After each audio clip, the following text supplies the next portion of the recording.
Voilà, Tafarel Kaduto a planté le décor, elle vous l'a dit. Nous parlons aujourd'hui polygamie, toujours dans la suite de notre thématique, le mariage, ce qu'il faut en retenir.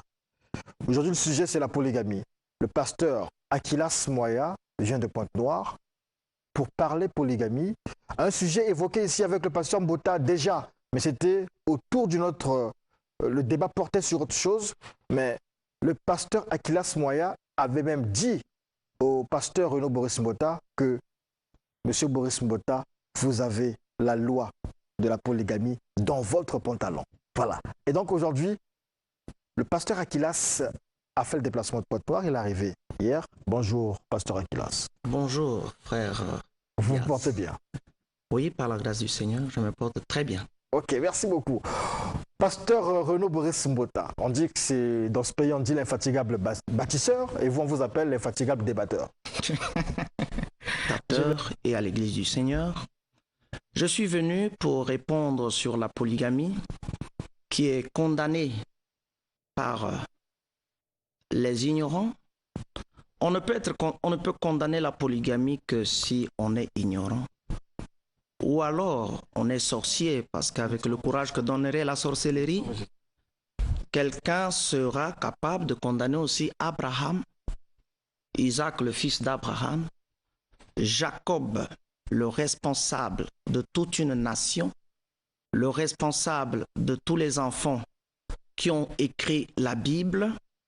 On ne peut condamner la polygamie que si on est contre Jésus-Christ lui-même, le grand polygame, qui viendra nous chercher, nous tous, même ceux qui seront disqualifiés, voudraient aller avec lui, en ignorant en même temps qu'il s'agira là de la polygamie. Nous sommes venus ici aujourd'hui, comme le dit l'apôtre Paul dans 1 Timothée chapitre 2 verset 4, Dieu veut que tous soient sauvés et parviennent à la connaissance de la vérité. Je crois de tout mon cœur que la vérité au sujet du mariage et divorce a été beaucoup embrouillée par les églises dénominationnelles.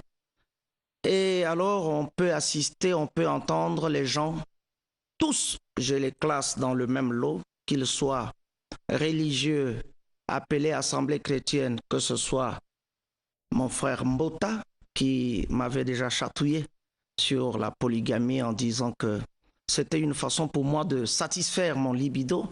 S'il est marié, il a aussi un libido. Et je crois que en ce jour-là, il avait été déclaré hors sujet parce que ce n'était pas le thème. La polygamie est l'institution véritable du mariage par Dieu depuis Genèse 3 après le péché.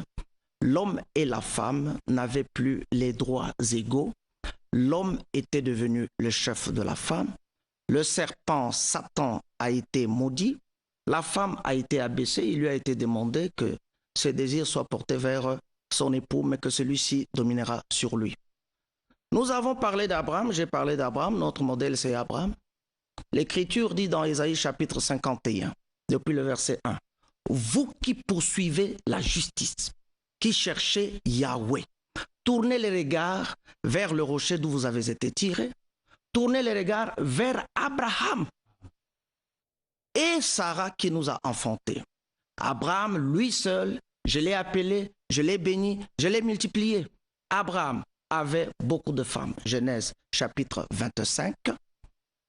Si nous voyons la vie d'Abraham, la Bible dit clairement dans Matthieu chapitre 8 verset 11, beaucoup, plusieurs, parmi les plusieurs là, il y a moi aussi, viendront de l'Orient et de l'Occident et s'assoiront avec Abraham, Isaac et Jacob à table dans le royaume des cieux. Abraham est le père de la foi, il est l'ami de Dieu, il est le prophète de Dieu, il a pris beaucoup de femmes à part Sarah, il a eu Agar, il a eu Ketura, il a eu les concubines, et je crois de tout mon cœur qu'aujourd'hui, il n'y a pas quelqu'un ici qui peut prétendre être plus que Abraham. Abraham est le modèle de l'Église. Abraham est le fils de Yeshua HaMashiach. Abraham est le véritable croyant. avec lequel nous tous, nous devons être bénis. Et c'est lui, Abraham, qui a mis au monde Isaac. Et c'est Isaac qui a mis au monde Jacob. Jacob, c'est lui qui a eu 4 femmes à la fois. Nous avons Léa, Rachel, Bila et Zilpa. C'est ces 4 femmes qui ont mis au monde la nation d'Israël, de laquelle nous avons la Bible dont les gens aujourd'hui ont accaparé. Les gens devront laisser la Bible à nous autres, les polygames. Doivent laisser la Bible à nous, les polygames, pour que nous prêchons la parole du Seigneur. Mais toi, tu condamnes la polygamie. Tu utilises encore un livre qui est en même temps polygame. La Bible est polygame. Vous avez l'Ancien et le Nouveau Testament. Vous avez beaucoup de chapitres, vous avez beaucoup de versets. C'est la polygamie. Même ici, moi et Mbota, nous sommes dans la polygamie avec le journaliste. Quelqu'un qui ne voit pas la polygamie, il est totalement aveugle. Quelqu'un qui ne voit pas la polygamie, il a la conception occidentale des Saintes Écritures. Donc, je crois de tout mon cœur qu'aujourd'hui, on doit prendre les versets bibliques pour montrer la polygamie. Merci beaucoup. Je salue encore une fois de plus tous les téléspectateurs. Et je salue aussi mon ami qui a pris la peine de répondre à cette invitation, ce qui montre combien il est vraiment un amoureux de la vérité. Et pour entrer juste dans le vif du sujet, je crois qu'il faudra d'abord qu'on définisse ce que c'est la polygamie. C'est d'abord un mot qui n'est pas dans la Bible, s'il faut d'abord le dire. Polygamie vient du grec, de 2 mots grecs, polis et puis gamos. Polis qui veut dire plusieurs et gamos qui signifie non-mariage. Je sais que cette question est une question très difficile. Mais ici, nous ne parlons pas du mariage selon le monde, parce que le monde a ses lois, et les hommes du monde se marient selon les lois du monde, selon les lois des traditions. Mais ici, nous parlons de la polygamie vue par la Bible. Et je crois que mon ami a su citer des versets bibliques, et c'est très intéressant. Alors, pour commencer, j'aimerais d'abord dire que, selon l'apôtre Paul, qui est celui qui a posé les bases du christianisme, il dit que le meilleur pour l'homme, c'était de rester seul, sans se marier. De ne pas se marier, afin d'être saint de corps et d'esprit, en vue de servir Elohim. Ça, c'était les ambitions de l'apôtre Paul. Il a montré le modèle en demeurant sans se marier toute sa vie, puisque après avoir perdu sûrement sa première femme, puisqu'il était membre du Sanhédrin, il ne s'est plus remarié. Alors, en disant que on ne devait pas se marier aujourd'hui, je serais taxé d'un coincé, complètement coincé. Et si je vais aussi dans l'autre sens, comme mon cher ami, je serais taxé d'un dépravé. Mais je ne suis pas ici pour donner mon point de vue sur cette question, mais j'aimerais qu'on puisse plutôt souligner le point de vue des Saintes Écritures, ce que disent les Écritures à propos. La polygamie, comme on peut le souligner, mon cher ami a su bien le souligner, il faudra d'abord qu'on le dise que les sociétés de temps étaient patriarcales et les femmes étant dans la majorité non instruites et sans qualification professionnelle, vivaient par le soutien de leurs pères et de leurs frères pour leurs besoins ou pour leur protection. Ainsi, à défaut de ce soutien parental, les femmes étaient exposées à la prostitution ou à l'esclavage. La prostitution étant alors un métier déshonorant et l'esclavage étant pénible, les femmes préféraient la polygamie comme seule alternative. C'était en quelque sorte un palliatif pour une norme sociale. Alors à cela s'ajoutait aussi la loi de Lévira en Israël qui disait que lorsque un homme mourait et laissait une femme sans laisser d'enfant, le frère du défunt devait prendre la femme, ensuite lui susciter une postérité. Maintenant, la question aujourd'hui, c'est de savoir quelle est la vision d'Elohim sur la polygamie aujourd'hui. Et comme mon frère a su bien entrer directement dans le vif du sujet, au lieu qu'on puisse prendre un peu certains détails que nous allons plutôt développer avec le temps pendant que nous avançons, j'aimerais affirmer à mon frère ici à la face du monde que Abraham, vu la définition de la polygamie, Abraham, Isaac qu'il a cité et Jacob n'ont jamais été polygames. Ils n'ont jamais été polygames. Ici, mon frère doit déjà redéfinir la polygamie, parce que la polygamie n'est pas le fait d'avoir beaucoup de femmes, mais c'est le fait de contracter plusieurs mariages. On est dans polygamos. On n'est pas dans polyandria. Et c'est déjà un fait très important. Abraham n'était pas polygame, mais il était marié à une seule femme qui était Sarah. Et nous allons voir ce que les Écritures disent. La relation d'Abraham avec Agar est relatée ici. Voici ce que la Bible dit au sujet de la relation avec Agar. Genèse 16, verset 3. Alors Sarai, femme d'Abraham, prit Agar, l'Égyptienne, sa servante, et la donna pour femme à Abraham, son mari, après qu'Abraham eut habité 10 années dans le pays de Canaan. Genèse 16, verset 3. Dans Genèse 21, le verset 10 à 12, suivant, nous lisons ceci. Et elle dit à Abraham, c'est Sarah qui parle, chasse cette servante et son fils, car le fils de cette servante n'héritera pas avec mon fils, avec Isaac. Cette parole déplut fort aux yeux d'Abraham à cause de son fils, mais Elohim dit à Abraham que cela ne te déplaise, ne déplaise pas à tes yeux, à cause de l'enfant et de ta servante. Accorde tout ce qu'elle demandera, accorde à Sarah tout ce qu'elle te demandera, car c'est d'Isaac que sortira de toi une postérité qui te sera propre. Merci beaucoup. J'aimerais d'abord demander que M. Mbota nous montre l'écriture dans la Bible qui dit que l'apôtre Paul avait perdu sa première femme. Après quoi, s'il aime bien l'apôtre Paul, il va se perdre aujourd'hui. L'apôtre Paul est celui qui nous a dit dans Galates au chapitre 4, à partir du verset 22, je voudrais lire cela. Il dit ici, car il est écrit qu'Abraham eut 2 fils, un de la femme esclave et un de la femme libre. Mais celui de l'esclave naquit selon la chair et celui de la femme libre naquit en vertu de la promesse.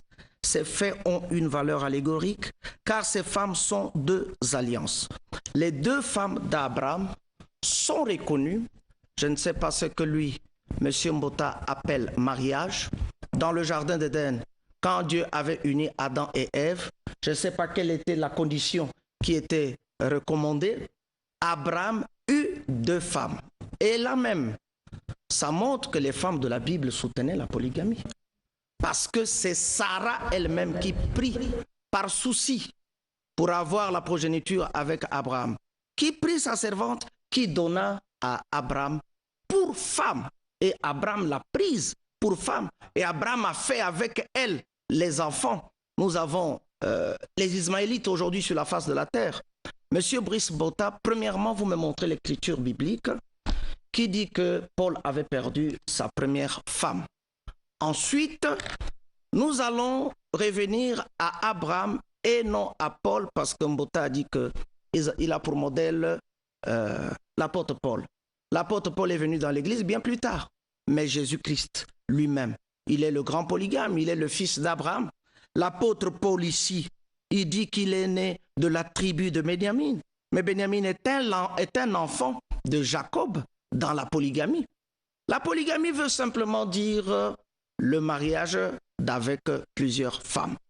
Tout ce qu'il prend comme alibi, tout comme prétexte, j'aimerais qu'il me montre par les Écritures où est-ce que la Bible dit que la polygamie est un péché. Parce que je crois que le péché, par définition, c'est la transgression de la loi.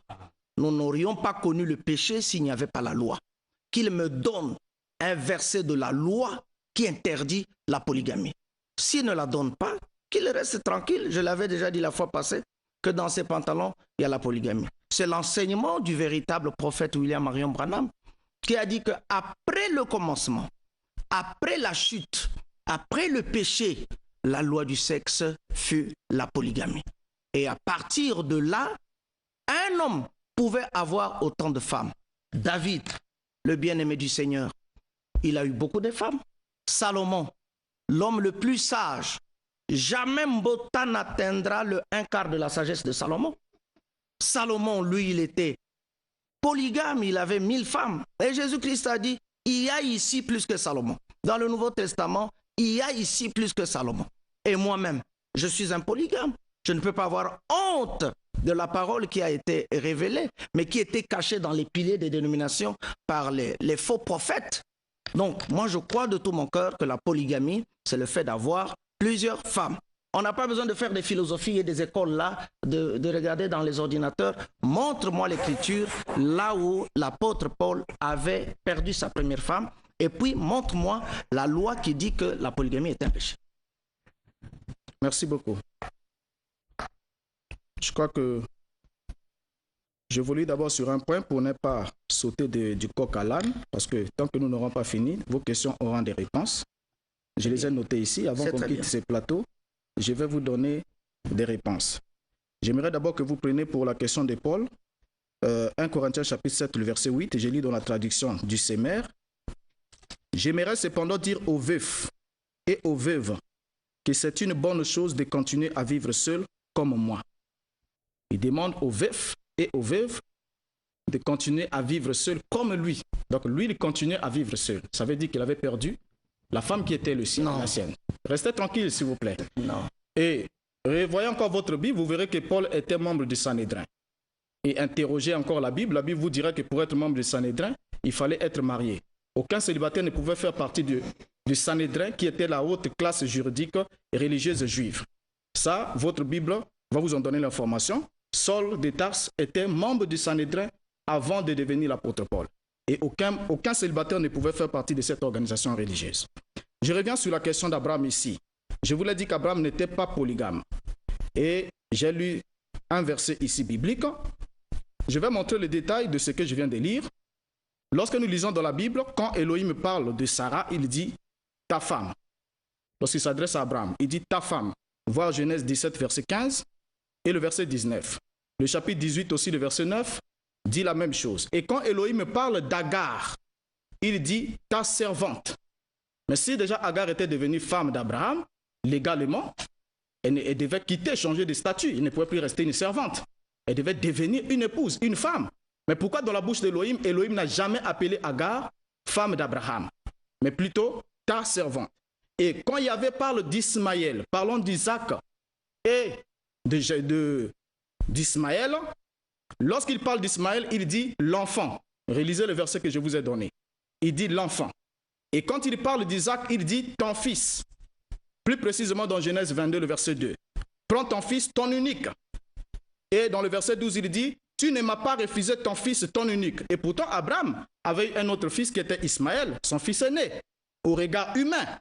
Mais Isaac n'était pas son fils unique, au regard humain. Mais pour Elohim, même si Agar fut donnée à Abraham pour femme, dans la pensée d'Elohim, le Créateur, il n'y avait que Sarah qui était sa femme. Restez tranquille, prenez votre mal en patience, nous allons lire les Écritures. Donc, il n'y avait qu'une seule femme qui était légitimement la femme d'Abraham. Et comment Isaac pouvait-il être le fils unique d'Abraham si Agar était une femme légitime d'Abraham? Analyse, j'aimerais encore te dire encore que pour Elohim, vous pouvez avoir plusieurs femmes comme vous êtes en train de les vanter, mais laissez-moi vous dire que parmi toutes ces femmes-là, il n'y a qu'une seule qui est reconnue comme étant votre femme légitime. Les restes, restez tranquilles. Nous allons lire la Bible. Restez tranquilles.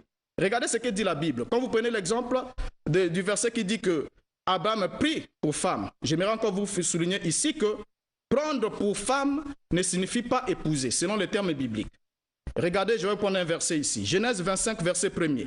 La Bible dit Abraham prit encore une femme nommée Ketura. Ça, c'est après la mort de Sarah. Abraham prit encore une femme nommée Ketura. Mais dans 1 Chronique 1, verset 32, qu'est-ce que la Bible nous dit à propos de la statue juridique de Ketura? La Bible dit fils de Ketura, concubine d'Abraham. Ketura était une concubine d'Abraham, mais pourtant elle était prise pour femme. Mais concubine d'Abraham. Et le temps ok. Concubine d'Abraham. Donc ici, là déjà, sur le cas d'Abraham, Abraham n'était pas polygame. Et lorsqu'on descend dans le cas d'Isaac, Isaac, fils de la promesse faite à Abraham, n'était marié qu'à une seule femme. La Bible dit, Genèse 22, verset 67, Isaac conduisit Rebecca dans la tente de Sarah, sa mère. Il prit Rebecca qui devint sa femme et l'aima. Et ainsi fit consoler Isaac après avoir perdu sa mère. Jacob n'était pas non plus polygame, comme vous le soulignez, car il ne célébra qu'un seul mariage durant toute sa vie. Il a célébré un seul noce. Et si il n'avait pas été bluffé par son beau-père, il n'aurait pas Léa à côté de lui comme une femme supplémentaire. Parce qu'il aimait Rachel et voulait réellement se marier avec Rachel. Et quand nous lisons tous les versets ici que je vais donner dans la suite de la tranche du temps qui nous sera impartie, et tu verras que lorsque on parle d'Abraham ou encore de Jacob, dans la vision d'Élohim pour Jacob, Jacob n'avait qu'une seule femme. Et la femme de Jacob, c'était la mère d'Israël, c'était Rachel. Donc, ne dites pas ici que Jacob était polygame. Il n'était pas polygame parce qu'il a célébré une seule Monsieur Mbota, le pasteur Aquilas n'a pas le temps d'écouter tes bobards, ton interprétation botanique des Saintes Écritures. Tu n'avais pas été là si tu n'as pas seulement l'Écriture qui montre que la polygamie est un péché. Tu te tairais et puis tu ne devais pas prêcher. Si tu n'as pas l'Écriture qui montre que l'apôtre Paul avait perdu sa femme, quand tu entres dans les... Tu es un théologien. Je suis en train de te découvrir et je vais te maudire correctement aujourd'hui parce que je ne savais pas que parmi les fils du serpent du jardin d'Éden, il y avait un ici au Congo-Brazzaville. Attends-toi à une sérieuse malédiction parce que toi, tu veux venir expliquer le mariage d'Abraham. Est-ce que toi, tu étais là? Est-ce que toi, tu étais là? Sarah, Agar, Ketura, même les concubines sont les femmes d'une personne. Chez nous, ici, il y a des concubines. En Israël, il y a des concubines. Salomon a eu 1000 femmes, 700 femmes de rang princier et 300 concubines. C'était ces femmes à lui. Moi, ce que je veux, c'est qu'on vienne à l'écriture. Pas à ton système là, je viens de l'attraper. Je viens de le capturer. C'est pas à l'Internet que tu vas connaître la parole du Seigneur. On connaît la parole du Seigneur en étant appelé au ministère pour mettre les Écritures au point et non pour venir tromper les gens. Toi, tu dis qu'on a trompé les gens. Mais c'est toi qui trompes les gens ici aujourd'hui. Chers téléspectateurs, voyez comment Mbota aujourd'hui n'aura pas l'Écriture dans la Bible qui condamne la polygamie.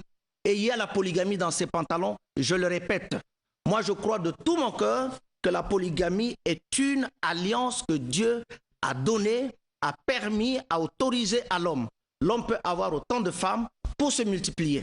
Moi, je n'ai pas le temps d'écouter ces interprétations. Et vous, à partir d'aujourd'hui, vous n'allez plus jamais écouter Mbota. L'apôtre Paul dit dans 2 Timothée au chapitre 3, j'aimerais lire cela. Dans 2 Timothée au chapitre 3, l'apôtre Paul dit ceci. À partir du verset 12. Or, tous ceux qui veulent vivre pieusement en Jésus-Christ seront persécutés. Mais les hommes méchants et imposteurs avanceront toujours plus dans le mal, égarant les autres et égarés eux-mêmes. Toi, demeure dans les choses que tu as apprises et reconnues certaines, sachant de qui tu les as apprises. Voilà un homme égaré qui est en train d'égarer les gens. Vous n'avez pas le droit de le suivre. Dieu, dans 2 Samuel au chapitre 12, à partir du verset 8, il dit à David, « J'ai mis dans ton sein les femmes de ton maître. Je t'ai donné beaucoup de biens. Si cela était peu, j'étais prêt à en ajouter. » Il le dit dans le contexte où David avait commis adultère avec la femme de Uri, celle qu'on appelait Bathsheba. Et les femmes que Dieu a données à David, il les a données comme copines. Il ne les a pas données comme copines. Il a donné beaucoup de femmes à David. Et David est le bien-aimé de Dieu. Et David ne s'est pas détourné de la loi de Yahweh, sauf dans le cas de Uri, en le tuant et en commettant adultère. David était polygame. Salomon était polygame. Pasteur Aquilas Moya est un polygame. Le pasteur Pierre Casse est un polygame. En Israël, dans André Chouraki, la vie des hommes de la Bible, un homme qui n'avait qu'une seule femme était appelé Pygmée. Monsieur Mbota doit me donner le verset biblique de la loi qui dit que la polygamie est un péché. S'il ne le donne pas, qu'il se taise. Moi, je suis venu ici pour chercher ce verset-là. Lui-même a ajouté un verset qu'il voulait, c'est montrer que Paul avait perdu une femme. Donc, il me doit 2 versets. Il me payera ça. S'il ne paye pas, je mettrai les intérêts prochainement. Donc, aujourd'hui, nous sommes là sur la polygamie. C'est la loi de Dieu. La polygamie, c'est la loi de Dieu pour la nature tout entière. Lorsqu'il veut faire l'élevage, il va acheter un mouton, mais il cherchera plusieurs brebis. sans se rendre compte. Et puis lui, il est prédicateur. Mais un pasteur qui a plusieurs personnes, qui ne sait pas qu'il est polygame, il donne les explications de la médecine, il n'a pas fait la médecine, moi j'ai fait médecine. Je ne suis pas venu parler de la médecine, je suis venu parler de la parole du Seigneur ici. Qu'il nous donne où est-ce que la loi condamne la polygamie. Dans la loi, nous lisons Exode chapitre 21, au verset 10, il est dit, s'il prend une autre femme, il ne retranchera en rien à la première le droit conjugal, la nourriture et le vêtement. Il est dit, merci. Jacob parla de la mère et non des mères lorsqu'il fouillait Ésaü. Je reviens tout, je suis dans les textes. Et ne vous agitez pas parce que vous aurez votre verset, le verset qui interdit la polygamie. Je crois que nous allons l'introduire. Je vais d'abord souligner, enlever d'abord cet équivoque, vous débarrasser désormais dans l'esprit, c'est-à-dire vous formater pour que vous n'ayez plus en vous la conception selon laquelle Abraham était polygame. Parce que vous n'avez pas pu le démontrer ici. Abraham n'a jamais été polygame. Jacob, comme je suis en train de 37, verset 9. Il eut encore un autre songe et il le raconta à ses frères. Il dit, j'ai eu encore un songe et voici le soleil, la lune et les 11 étoiles se prosternaient devant toi. Écoutez l'interprétation du songe donné par Jacob. Genèse 37, verset 10. Il le raconta à son père et à ses frères. Son père le réprimanda et lui dit, que signifie ce songe que tu as eu? Faut-il que nous venions, moi, ta mère et tes frères, nous prosterner en terre devant toi? En conclusion, lisez Genèse 46, verset 19. Écoutez ce que dit la Bible. Quand on décrit les fils de Rachel, la Bible dit, fils de Rachel, femme de Jacob, Joseph et Benjamin. Mais quand la Bible parle des fils de Léa, Genèse 35, verset 23, la Bible dit, fils de Léa, 2 points. Ruben, premier-né de Jacob, Siméon, Lévi, Judas, Isaac, Zabulon. Il n'y a pas un seul verset biblique qui décrit Léa comme étant une femme de Jacob. Mais ici, on lit, fils de Rachel, virgule, femme de Jacob, Joseph et Benjamin. Genèse 35, verset 23, fils de Léa, 2 points. Ruben, premier-né, ainsi de suite. En conclusion, Jacob, lorsqu'il parle du lieu de sa sépulture, écoutez ce qu'il va dire dans Genèse 49, verset 31. Lorsqu'il demande que quand je mourrai, allez m'enterrer là où j'ai enterré les autres. Il précise, il dit, là on a enterré Abraham et Sarah, sa femme. Là on a enterré Isaac et Rebecca, sa femme. Et là j'ai enterré Léa, ma femme. Donc, dans l'expression de Jacob et des Écritures, il n'y a pas un verset qui attribue à Léa la qualité de l'épouse d'Abraham, de l'épouse plutôt de Jacob. Et lorsqu'on parle de la prophétie des enfants d'Israël qui ont été massacrés lors de la naissance de Christ, la Bible dit dans Matthieu 2, chapitre 18, que Rachel pleure ses enfants. C'était Rachel qui pleurait les enfants. Et Rachel était considérée pour les Juifs comme étant la mère d'Israël. Alors, en lisant aussi dans la Bible, il est aussi intéressant de noter que certains plus anciens saints de l'Ancien Testament, tels que Job, avait une seule femme, et vous avez voulu traiter ceux qui avaient une seule femme chez les Juifs de pygmée. Vous voulez faire de Job un pygmée? Non, restez tranquille. Vous voulez faire de Job un pygmée, et vous voulez faire d'Adam un pygmée, et vous voulez faire aussi de Noé qui avait une seule femme un pygmée, alors qu'ils ont reçu un grand témoignage. Alors, pour l'Écriture qui parle de la polygamie, vous avez demandé si la polygamie est un péché. J'aimerais vous donner le verset de Christ, Matthieu chapitre 19, le verset 3 à 6. Christ parle du lien de mariage. Il dit que lorsque les deux s'unissent, l'homme quitte son père et sa mère, s'attache à sa femme et ils deviennent une seule chair. Mais quand ils deviennent cette seule chair, c'est la femme qui est le corps de cette seule chair et l'homme est le chef ou la tête de ce corps. Mais on n'a jamais vu un corps qui porte 2 têtes. Ce serait l'adultère dans le cas de la femme. Une femme qui a 2 hommes dans sa vie est mariée ou liée avec 2 hommes commet l'adultère. Et tout comme on ne peut pas aussi avoir un corps ou encore 2 corps qui portent une seule tête. Si on sortait dans la rue, on trouvait, vous allez à la maternité, votre épouse vous enfante un garçon qui sort avec 2 corps et une seule tête, mais je crois que ça va passer dans les médias parce que c'est anormal. Et si ce qui est ce fait est anormal, physiquement parlant, spirituellement parlant aussi c'est anormal. Lorsqu'un homme et une femme s'unissent dans les liens de mariage, le Christ dit que l'homme ne sait pas point ce que a uni. Et lorsque l'Élohim unit, l'homme devient la tête et la femme devient le corps. Alors quand vous ajoutez 2 têtes sur une femme, elle devient adultère. Et lorsque vous ajoutez aussi un autre corps, je ne sais pas comment vous allez le faire, qu'une tête puisse diriger, se tenir au-dessus de 2 corps. Donc redressez déjà ce point de vue-là. Notez-les à partir d'aujourd'hui, quand vous allez rentrer chez vous, dites à l'église et à tout le monde que je m'étais mépris, Abraham, Jacob et Isaac n'ont jamais été polygames. Je vais revenir, je savais que tu en viendras là à votre cheval de bataille, à vous tous. L'homme quittera son père et sa mère, s'attachera à sa femme. Oui. L'antichrist est sur le cheval. Toi aussi, tu ne pouvais qu'être sur ce cheval-là, que tu comprends très mal et que tu interprètes très mal. D'abord, tu as dit qu'il n'y a pas un seul verset biblique qui dise que Jacob avait des femmes. Ici, dans Genèse chapitre 30, à partir du verset 25, lorsque Rachel eut enfanté Joseph, Jacob dit à Laban, « Laisse-moi partir pour que je m'en aille chez moi dans mon pays. Donne-moi mes femmes et mes enfants. » Aujourd'hui, tu devrais cesser de prêcher, toi, monsieur Mota. Ici, Jacob a demandé ses deux femmes. C'est ceux que nous connaissons, Léa et Rachel. D'ailleurs, il n'a pas cité les autres. Il restait d'autres, Zilpa et Bila. Dans le livre de 1 roi chapitre 11, depuis le verset 3, on dit que Salomon eut 700 femmes. C'était ses femmes. Tu parles de votre cheval de bataille, l'homme quittera son père et sa mère s'attachera à sa femme, les deux deviendront une seule chair. Mais lorsque un homme s'attache aussi à une prostituée, il devient une seule chair avec lui. Il ne s'agit pas du mariage, il s'agit de l'attachement. Cette écriture, c'est normal. Tu as fui le message, tu ne pouvais plus beaucoup connaître la vérité. Tu es reparti, comme le dit la Bible, le chien est retourné à ses vomissures. La truie qui avait été lavée, le cochon qui avait été lavé, tu es retourné à la boue de la dénomination. Tu penses en train de rouler, mais tu piaffes dans de la boue.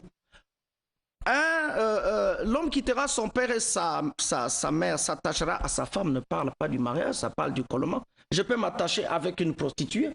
Quand je couche avec une prostituée, il ne s'agit pas d'un mariage. Et tu m'as cité Matthieu chapitre 19, mais dans Matthieu chapitre 19, il y a beaucoup d'imperfections. Là-bas dedans, il est dit, si quelqu'un répudie sa femme et en épouse une autre, il commet adultère. Le roi Assuérus n'a jamais commis adultère. Il avait répudié sa femme Vasti et il a épousé Reine. Dieu ne peut pas commettre adultère. Il avait donné une lettre de divorce à Israël et il nous prend, nous, les nations, comme son épouse. Arrête à débiter les interprétations. Moi, je ne suis pas venu pour les interprétations. Abraham était polygame, je répète, je ne peux jamais aller à Pointe-Noire avec ce que toi tu me donnes. D'ailleurs, ça ne peut pas entrer en moi. C'est toi qui dois rester à Pointe-Noire avec ce que donne la Bible. La polygamie n'est pas un péché. Donne le verset biblique. Le verset biblique qui dit, il n'est pas bon que l'homme puisse avoir plusieurs femmes. Il y a le verset biblique qui dit, tu ne pratiqueras pas la polygamie. Donne-moi ce verset biblique. Après, on va se séparer. Toi et moi, on ne vit pas ensemble. Moi, je vis à Pointe-Noire. Si tu ne me donnes pas ce verset biblique, tu es là KO. Tu es là déjà KO. Tu viens inventer les choses ici sur le nom du prophète Branham. Tu viens dire que c'est un faux prophète. Mais c'est toi le véritable faux prophète. Véritable faux prophète, chers téléspectateurs, vous avez, c'est Dieu lui-même qui l'exhibe ici afin que vous le connaissiez suffisamment. Parce qu'il n'a pas du respect pour la parole. L'Écriture dit dans Deutéronome chapitre, je crois, 27, verset 18, « Maudit quiconque égare un aveugle. » Les pauvres Congolais étant aveugles, en te voyant, pensaient avoir un enseignant de la parole. Mais tu es déjà maudit par cette Écriture. Après, je te maudirai. Donc moi, je crois de tout mon cœur que la polygamie vient de Dieu. Abraham l'était, David l'était, les femmes de David étaient ses femmes, même Bathsheba. Après la mort de Uri, le Hittien, la Bible dit, David consola sa femme Bathsheba. Mais il avait déjà d'autres femmes. Donc ne viens pas divertir les gens. Ici, c'est une télévision pour édifier les gens. Ce n'est pas pour divertir les gens. Si tu n'as pas le verset biblique, tu peux aussi être suffisamment courageux, parce que je te connais courageux. Dis que, chers téléspectateurs, je pensais que c'était un péché. Mais aujourd'hui, j'avoue que la polygamie n'est pas un péché. C'est différent de l'adultère. C'est différent de la débauche, de ce que toi tu fais. C'est très différent. Nous pratiquons la polygamie. Regarde mes femmes. Regarde. Elles sont collées ici. Tu vois? Elles sont là. Et c'est au vu au-dessus de tous.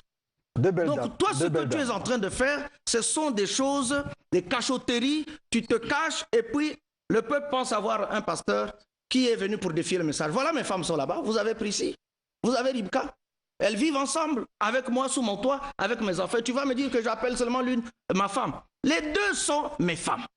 Que l'une soit esclave, on peut épouser une esclave, parce qu'Agar est esclave. Le fait d'être esclave ne fait pas qu'elle ne soit pas une femme. Une personne peut être esclave et aimée par son mari. Ok, merci. Alors, on va atterrir sur le chapitre 19. Je sais que c'est un verset choc qui vous a toujours mis mal à l'aise. Voilà pourquoi. Moi, il faut l'attaquer. Soyez tranquille.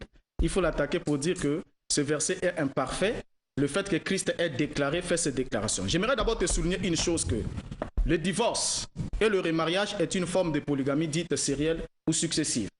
Lorsqu'un homme divorce avec une femme et en épouse une autre, cet homme est polygame, et dans l'expression, on dit qu'il pratique la polygamie sérielle ou la polygamie successive. C'est cette forme de polygamie qui est pratiquée par exemple aux États-Unis et au niveau des autres pays occidentaux, tels que la France et autres, qui disent que la polygamie n'est pas acceptée, mais ils autorisent le divorce et le remariage. Donc, ils pratiquent en quelque sorte la polygamie successive ou sérielle.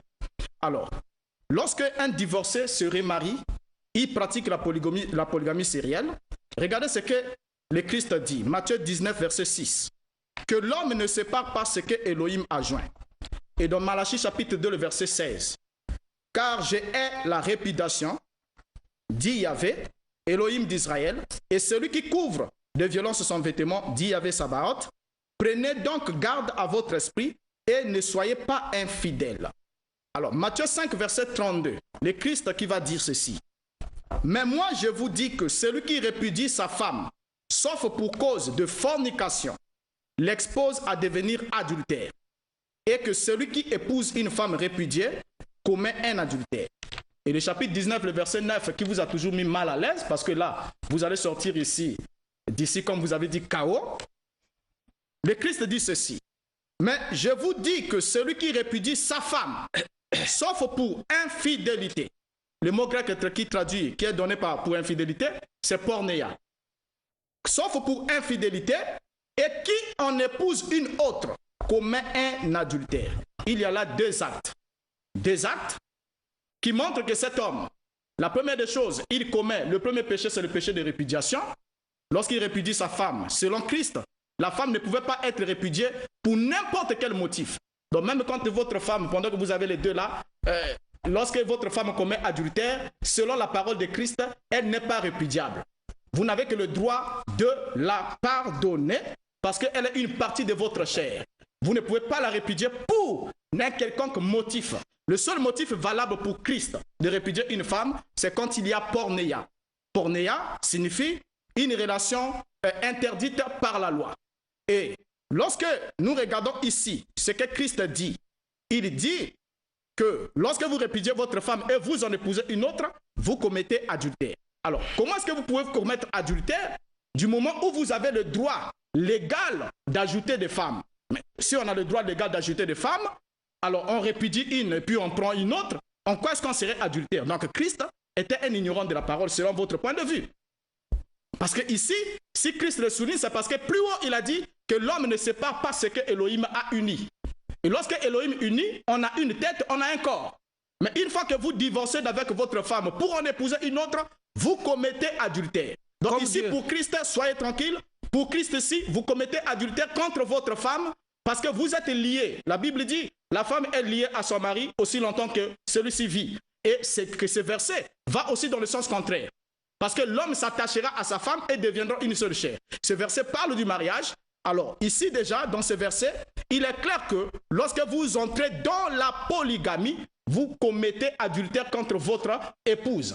Et vous n'allez pas sauter, traverser ce verset. Voilà pourquoi, quand vous lisez dans votre Bible, vous parlez des femmes d'Abraham, mais on peut avoir ici, là, quand on parle de Zilpa, Bila, la Bible témoigne, la Bible dit que c'était des concubines d'Abraham. Et regardez le dictionnaire pour voir ce que signifie concubine. C'est des femmes qui vivaient avec des hommes comme étant mariés, mais sans avoir célébré leur union de façon officielle. Donc, vous n'allez pas parler de mariage. Il y a un seul mariage dans la vie d'un homme. Jacob s'est marié une seule fois. Abraham s'est marié une seule fois. Et il n'y a pas eu de polygame au milieu de Jacob, Abraham, Isaac, Jacob. Personne d'entre eux n'a été polygame. Donc revoyez votre définition et n'induisez pas les gens en erreur pour les emmener en enfer. Donc vous vivez dans l'adultère et aucun adultère n'entrera dans le royaume des cieux. Alors là, le pasteur Mbota est très remonté. On sent la parole du Saint-Esprit ici parce que le pasteur Aquilas, lui aussi, nous donne des passages. Alors, on va faire une... Nous sommes à la fin de ce débat. On verra si on reviendra là-dessus dimanche. Il y a une question à Frère Mbota. C'est écrit comme ça. S'il pense que la polygamie est un péché, qu'il nous montre là où cela est interdit dans la loi et qu'il nous explique ce passage. Exode 21, verset 10. S'il prend une autre femme, il ne retranchera rien pour la première. Il ne retranchera rien pour la première, à la nourriture, aux vêtements et aux droits conjugal. Voilà. Ça, c'est un téléspectateur qui vous pose la question. Je réponds directement? Allez-y. Ok. Exode chapitre 10, ici, vous allez, le chapitre 20 que vous avez donné, mon cher ami téléspectateur, c'est un verset qui est dans la loi. Et vous devez comprendre avec moi qu'il y a beaucoup de choses qui ont été instituées dans la loi. Certaines choses ont été permises dans la loi à cause de l'état de l'homme, à cause de la faiblesse de l'homme. Donc, ici, vous ne pouvez pas prendre ce verset pour en faire un verset clair qui doit vous donner le droit légal d'avoir une deuxième femme. Parce que Christ, quand il arrive, vous allez remarquer avec moi que lorsque Christ arrive, il amène une alliance plus meilleure que la précédente. Et dans l'alliance que Christ emmène, il est lui-même le modèle, le chef de l'Église, le chef du corps, et il a dit, Marie, aimez vos femmes comme Christ a aimé l'Église. Et Christ étant la tête de l'Église, c'est une tête sur une Église. Il n'a pas des églises. Comme vous allez dans l'Apocalypse en conclusion, pour lui enlever cet esprit-là de dire que Christ est polygame, on a dit à Jean, viens, je te montrerai l'épouse, la femme de l'agneau. Et Jean a vu l'épouse, la femme de l'agneau. Il n'a pas vu les femmes de l'agneau pour dire que Jésus-Christ était polygame. Ça, c'est un blasphème. Et je vous déconseillerais, aujourd'hui, comme vous avez cité William Branham, de comprendre que c'est lui qui vous a plongé dans tous ces marasmes-là. Et il a très mal enseigné sur la question du mariage et du divorce. Nous y reviendrons ici pour parler de lui. Regardez le mariage et le divorce tel qu'il enseignait dans le message. Vous verrez que c'est de n'importe quoi, ça n'a rien à voir avec la Bible. Donc, pour répondre à la question de cet ami-là, c'était un verset de la loi. Et la loi, c'était au moment où la chair était très faible, l'esprit de l'homme, l'esprit de Christ n'était pas dans l'homme. Mais ici, dans la Nouvelle Alliance, le chrétien est celui qui est censé avoir l'esprit de Christ. Et quand il a l'esprit de Christ, il se marie comme Christ s'est marié spirituellement. D'accord. Avant que Roland Brice Mailou, qui peut arriver pour lire les questions des téléspectateurs, il y en a une autre qui vous est destinée, puisque je suis déjà avec vous. Dans 1 Timothée 3, verset 2, là, on parle d'évêque qui doit avoir une seule femme. Mais moi, qui suis un simple croyant, pourrais-je avoir deux femmes? Qu'est-ce que que le pasteur Mbota me réponde? Oui, mais là déjà, l'apôtre Paul est clair là-dessus. Il dit que l'évêque doit être marié d'une seule femme. Et s'il avait souligné ce fait-là, c'était pour montrer que réellement dans l'Église, puisque l'Église sortait de la culture juive. Oui. L'Église sortant de la culture juive, il y avait des gens qui étaient polygames avant de croire. Et il a souligné que l'évêque doit être marié d'une seule femme. Pourquoi? Pour éviter des tribulations et tout. Il doit être un homme assez spirituel. Oh. Alors, donc, quand déjà ici, mon cher ami, est marié à 2 ou 3 femmes... Non, oui, la question de téléspectateur, il dit que l'évêque, c'est bon, il comprend, mais pour lui qui n'est pas évêque. Ah, pour lui qui n'est pas évêque. Oui. Mais la Bible dit, le Christ dit, lorsque vous unissez à une femme, vous devenez une seule chair. D'accord, merci. Le lien vous unit à vie. D'accord. Roland Brice-Mailou. Oui, Ed Chevron Diaz, bonjour, pasteur Aquilas. Bonjour. Il y a un téléspectateur qui vous salue également, il s'appelle Prince. Il dit, entre les branhamistes non polygames et vous qui êtes polygames, lesquels sont dans la vraie parole de Branham? Moi, j'ai l'enseignement du prophète William Branham intitulé Mariage et divorce. C'est signé à la fin par l'ainsi dit le Seigneur. La polygamie est une alliance constante qui vient de Dieu. Un homme, plusieurs femmes, depuis après le péché. Maintenant que les frères branhamistes, et puis nous ne sommes pas des branhamistes, moi je suis un chrétien, je crois que Branham est un prophète de Dieu. S'il y a des frères branhamistes, moi je crois, l'ainsi dit le Seigneur, que Dieu a donné au prophète William Branham sur la polygamie. La polygamie est l'alliance constante de Dieu. Un et plusieurs. Ça, c'est dans la nature tout entière. Pour venir à ce qu'a dit M. Mbota au sujet de 1 Timothée chapitre 3, que l'évêque devait avoir une seule femme, c'est pour éviter les tribulations. Le frère ici est un bon menteur. Le contexte, c'est qu'il faut qu'il soit responsable. Et puis les responsables n'ont pas commencé dans le Nouveau Testament. Les responsables ont commencé dans l'Ancien Testament. Mais Salomon était responsable. Ecclésiaste signifie prédicateur. Il était responsable d'Israël. David était berger, pasteur d'Israël. Ils avaient beaucoup de femmes. Le contexte de 1 Timothée chapitre 3, c'est pour bien assurer la responsabilité. Dites-moi, entre moi qui a 2 femmes et Mbota qui peut-être n'a qu'une demi-femme, qui est plus responsable? C'est moi qui suis plus responsable parce que je prends soin de toutes ces personnes-là.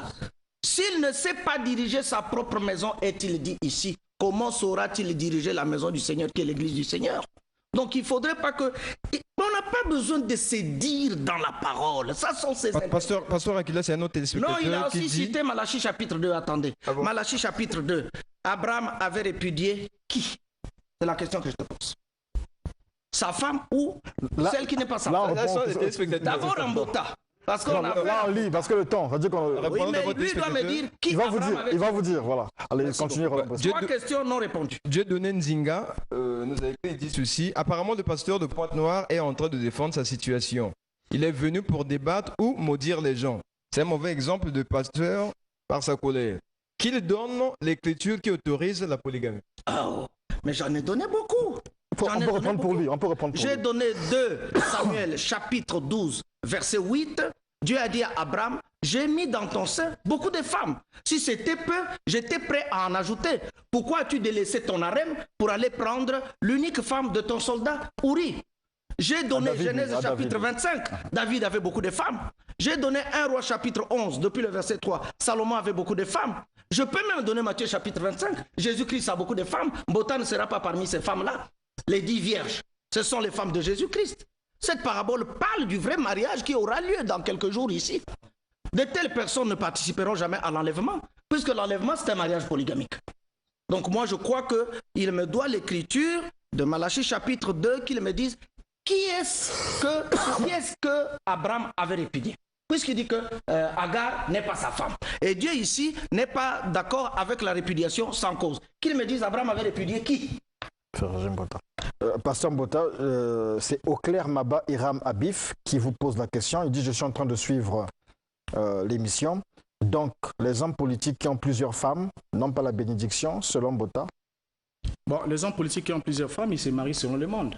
Parce qu'ici, il y a... C'est des chrétiens mariage... aussi. Non, non, non. Il y a un Les mariage... hommes Bon. politiques sont des chrétiens aussi. Bon, ça, je ne discute pas sur leur expérience, sur la définition qu'ils ont des chrétiens. Parce que ça, j'aimerais encore le dire ici, que s'il faut chercher les chrétiens, excusez-moi, ce ne serait pas trop grossier, mais s'il faut chercher les chrétiens au Congo ici, on peut les compter sur la paume d'une main. Il y a moi Déjà, le d'abord. monsieur qui est ici Moi, je n'est suis pas chrétien. chrétien. Je suis chrétien. Parce que si on reviendra ici pour un nouveau thème, pour regarder, est-ce qu'il y a réellement des églises chrétiennes ici? Non, moi, c'est d'abord la Sinon, non, polygamie. D'accord, bon, D'abord la polygamie. Pasteur Aquilas, Ouais, est-ce donc, que vous êtes prêt à revenir dimanche ici? Non, je Vous repartez à vis Pointe-Noire. Pointe-Noire. D'accord. Je vais déménager. Vous repartez quand? Vous repartez quand? Je repars demain. Bon, nous allons voir ça hors caméra pour voir si on peut enregistrer la suite du débat avec Roland Brespoda avant que vous n'en parliez. Sur le mariage et divorce. Oui, qui répond à vos 3 questions. Il va répondre. Là-bas ou bien ici? On va enregistrer une émission tout à l'heure. À qui le répondre là? Voilà, on fera Qu'il me un dise, enregistrement en Abraham boîte avait répudié. pour diffuser ça dimanche prochain. Merci beaucoup. Ok.